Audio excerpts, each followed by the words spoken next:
Education group से हम अंकित sir आप सभी का इस वीडियो में स्वागत करते हैं। एक नए यूट्यूब चैनल के माध्यम से आप सभी को 9th 10th 11th 12th and all competitive exam का तैयारी इस यूट्यूब चैनल से आपको करवाया जाएगा। आज का सेशन हमारा क्लास 10th और 12th के लिए है। एक बढ़िया टॉपिक ऑप्टिक्स लाइट प्रकाश के बारे में कुछ ऑब्जेक्टिव क्वेश्चन को देखेंगे। उससे पहले हम आपको बताना चाहेंगे कि मॉडर्न कोचिंग सेंटर गोविंदचक में है और हमारा ये YouTube channel modern convent and modern coaching centre, इसको आप सभी जितने भी स्टूडेंट्स हो, गार्जियन हो, जो भी इस वीडियो को देख रहे हैं, एक बार इसको पहले सब्सक्राइब कर लेंगे। यहाँ पे इंस्टाग्राम आईडी हमारा modern convent and modern coaching से है। अब हम लोग चलेंगे इस वीडियो के सेशन में। हमको देखना है कि आगे हम लोग इस वीडियो में जो क्वेश्चन पढ़ने वाले हैं वो क्वेश्चन हम लोगों का यहाँ पे आपके सामने दिख रहा है स्क्रीन पे। यह क्वेश्चन है, फर्स्ट क्वेश्चन लाइट से रिलेटेड, प्रकाश से रिलेटेड है, परावर्तन के नियम से निर्धारित होता है।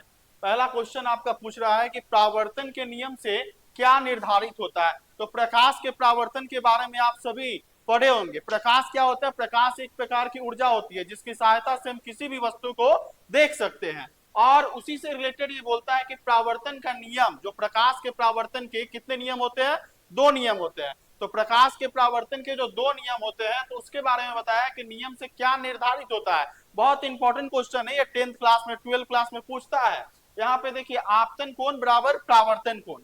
हम इस क्वेश्चन को यहाँ पे डिक्लेयर लिखे, प्रकाश के परावर्तन के नियम के अनुसार आपतन कोण बराबर परावर्तन कोण होता है। यानी प्रकाश के परावर्तन के नियम में आप पढ़े होंगे कि आपतन कोण का मान परावर्तन कोण के मान के बराबर होता है। इसीलिए यहाँ बोला गया कि आपतन कोण बराबर परावर्तन कोण होता है। चलेंगे नेक्स्ट क्वेश्चन, दूसरा नंबर क्वेश्चन की ओर। दूसरा क्वेश्चन है, प्रकाश की किरण गमन करती है, यानी प्रकाश की किरण किस प्रकार से गमन करती है। तो इसका कंफर्म आंसर होगा सीधी रेखा में गमन करती है। प्रकाश की किरण सीधी रेखा में गमन करती है। सूर्य ग्रहण, चंद्र ग्रहण इत्यादि प्रकाश रेखीय गमन के कारण जो है होता है। यानी इस प्रकार से हम जाने कि प्रकाश की किरण जो गमन करती है वो किस रेखा में गमन करती है? सीधी रेखा में प्रकाश की किरण गमन करती है। थर्ड क्वेश्चन की ओर चलेंगे। तीसरा क्वेश्चन आपका है, तैलीय कागज होता है। तैलीय कागज क्या होता है? तो पारभासी। तैलीय कागज जो होता है पारभासी होता है। फिर नेक्स्ट क्वेश्चन की ओर चलेंगे। अगला क्वेश्चन है नंबर 4, प्रकाश तरंग किस प्रकार का तरंग है। तो प्रकाश तरंग जो होता है विद्युत चुंबकीय तरंग होता है। प्रकाश तरंग जो है विद्युत चुंबकीय तरंग है।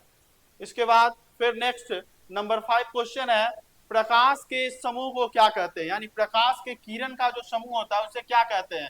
तो प्रकाश के किरण को समूह को जो है किरण पुंज या प्रकाश पुंज कहते हैं। यानी प्रकाश का जो किरण का जो समूह होता है उस पूरे किरण पुंज, पूरे समूह को प्रकाश का किरण पुंज बोलेंगे या फिर प्रकाश पुंज बोलेंगे। आप सभी को हम बताना चाहेंगे कि प्रकाश का किरण पुंज जो होता है 3 प्रकार का होता है। फर्स्ट नंबर में होता है अपसारी किरण पुंज, जिसमें क्या होती है, एक बिंदु से निकलकर प्रकाश जो है चारों तरफ फैलती है। इस प्रकार का फिगर आता है कि एक बिंदु से जब प्रकाश चारों तरफ फैलेगी तो ये अपसारी किरण पुंज होता है। दूसरा में होता है अभिसारी, इसमें होता है कि प्रकाश की किरण एक बिंदु पर आकर मिलती है। इस प्रकार से प्रकाश की किरण जब एक बिंदु पर आकर मिलेगी तो यह अभिसारी किरण पुंज होगा। और तीसरा होता है समांतर किरण पुंज। समांतर किरण पुंज में प्रकाश की किरण जो होती है एक दूसरे के समांतर होती है। तो इस टॉपिक के माध्यम से हम आपको बताना चाहें कि प्रकाश का किरण पुंज जो होता है 3 प्रकार का होता है। फर्स्ट अपसारी, दूसरा अभिसारी और तीसरा समांतर। चलिए नेक्स्ट नंबर 6। देखिए, कोई कोई ऑब्जेक्टिव क्वेश्चन ऐसा होता है कि उसमें हम लोग कुछ सब्जेक्टिव क्वेश्चन का भी जानकारी प्राप्त कर लेते हैं। एक क्वेश्चन के माध्यम से अनेक सारा नॉलेज प्राप्त कर लेते हैं।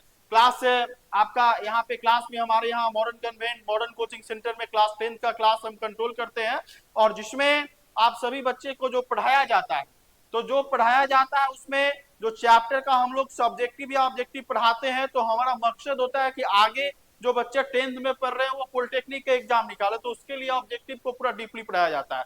12 वाले जो बच्चे हैं वो आगे जाके जो IIT नीट का एग्जाम निकाले उस लेवल का जो है कि हम लोग क्लास चलाते हैं। तो हमारी संस्था सोनपुर गोविंदचक में है। आप हमारे यहाँ से लोकल है या फिर 10 किलोमीटर की दूरी तक में है तो आप यहाँ पे आके क्लास ले सकते हैं।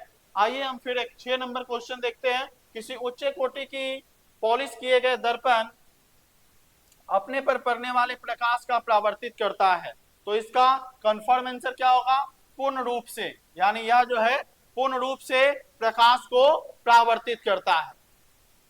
नेक्स्ट प्रश्न के चलेंगे 7 नंबर क्वेश्चन।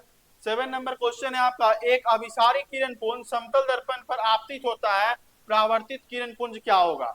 तो इसका परावर्तित किरण पुंज जो होगा क्या होगा? अपसारी होगा। इसका परावर्तित किरण पुंज अपसारी होगा। चलेंगे फिर हम लोग नेक्स्ट क्वेश्चन की ओर। 8 नंबर क्वेश्चन देखेंगे। क्वेश्चन कहता है समतल दर्पण द्वारा बना प्रतिबिंब कैसा होता है? तो समतल दर्पण द्वारा बना प्रतिबिंब काल्पनिक, हमेशा जो है क्या होता है? काल्पनिक होता है। इसके बाद क्वेश्चन नंबर 9 की ओर चलेंगे। 9 क्वेश्चन कहता है किस दर्पण यानी किसी समतल दर्पण द्वारा आवर्धन, किसी समतल दर्पण द्वारा आवर्धन का मान कितना होता है? तो समतल दर्पण द्वारा आवर्धन का मान +1 होता है। ठीक है, देखिए हम लोग जो तैयारी करवाते हैं, हमारे यहाँ हर वर्ष जो है बच्चे 450 प्लस नंबर लाते हैं। हम लोग का जो है टारगेट होता है कि 90% प्लस नंबर आए।